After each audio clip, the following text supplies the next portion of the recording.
Howdy. As promised, I would like to give you an application of the intermediate value theorem that shows why it might be of value to computational mathematicians. I want to consider the following problem. Find the cube root of the cube root of 2 to 3 decimal places.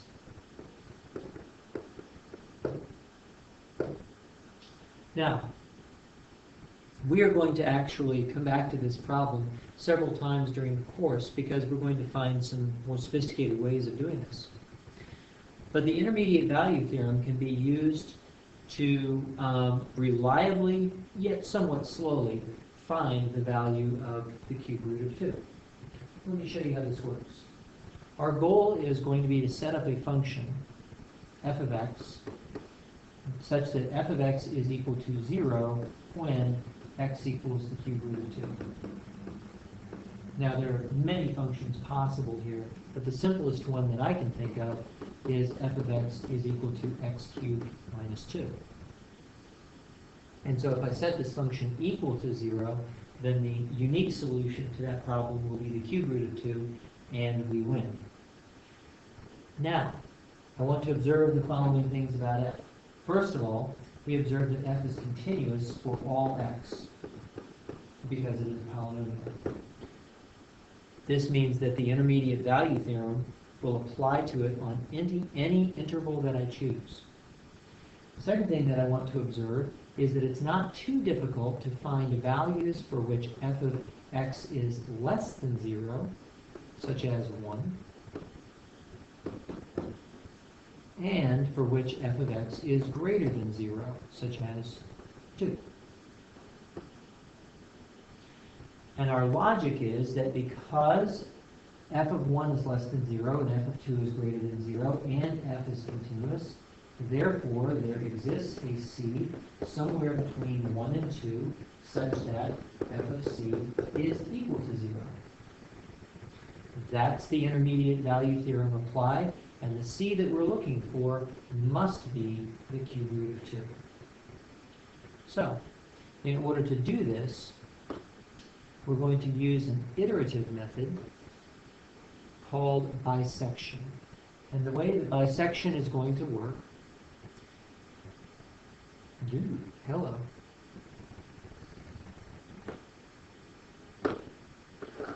Oh, silly table. There we go.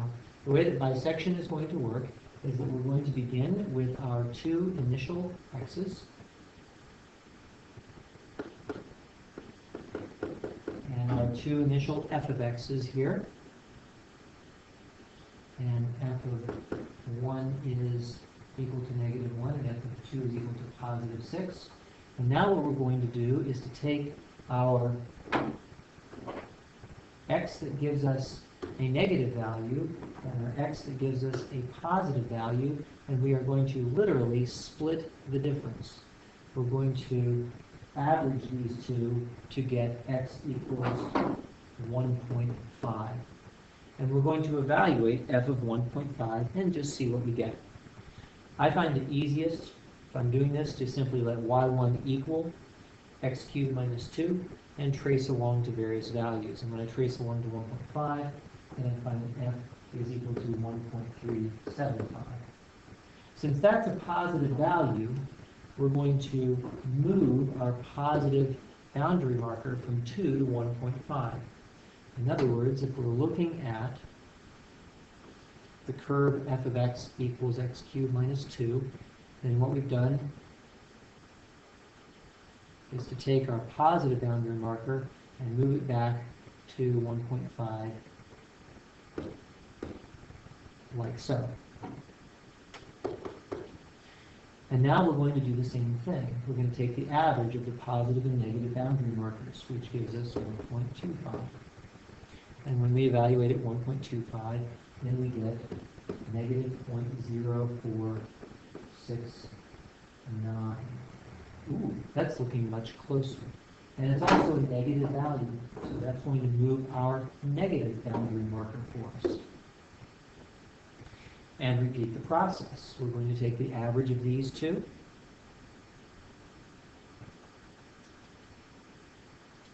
and that's going to give us 1.375 and 0.5996. Well, that moves our positive boundary marker, and the process continues. Now, we wonder how long is it going to take for us to get there, so let's find out.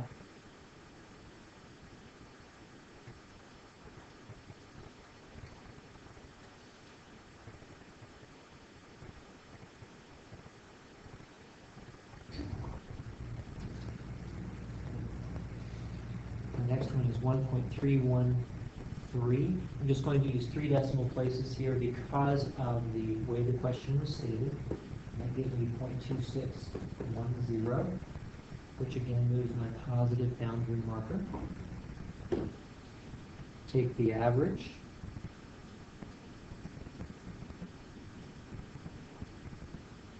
And get 1.282.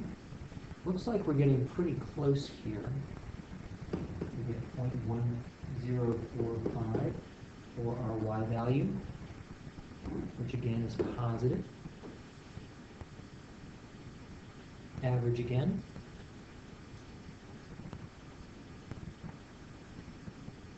And get 1.266, 0.0291.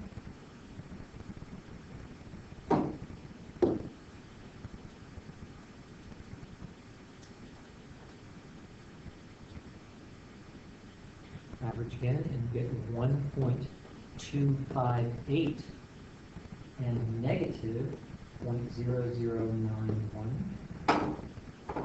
We're getting very close to 0 right here, which we like.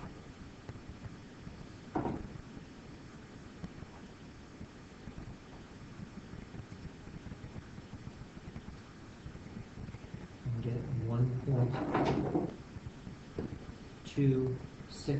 0.0099.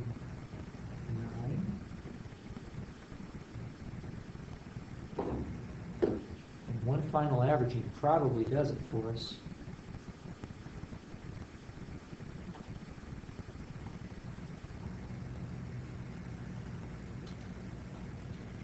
And that gives us 1.260 with a value of 0.0004. And I think that's as close as we come. If we try the averaging process one more time just to check, then we know we're done when we start getting the same value. Here that would give us 1.261, which is 0.0051, and clearly this one is closer. So we've arrived at the cube root of 2 to 3 places. Now, how long did it take us? Well, from our perspective as humans, we don't like the tedious work. You're probably already rolling your eyes at how many steps we took. We took 1, 2, 3, 4. Well, let's not count the first 2 here, since those were the initial guesses.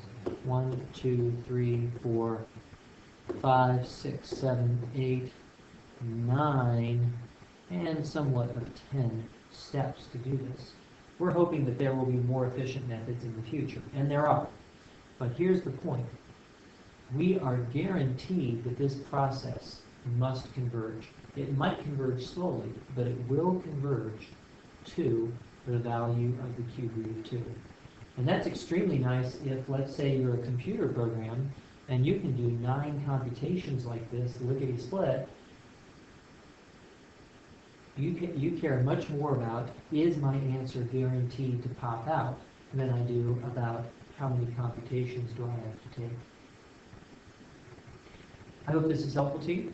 This is the major use of the intermediate value theorem in computational math. Talk to you later.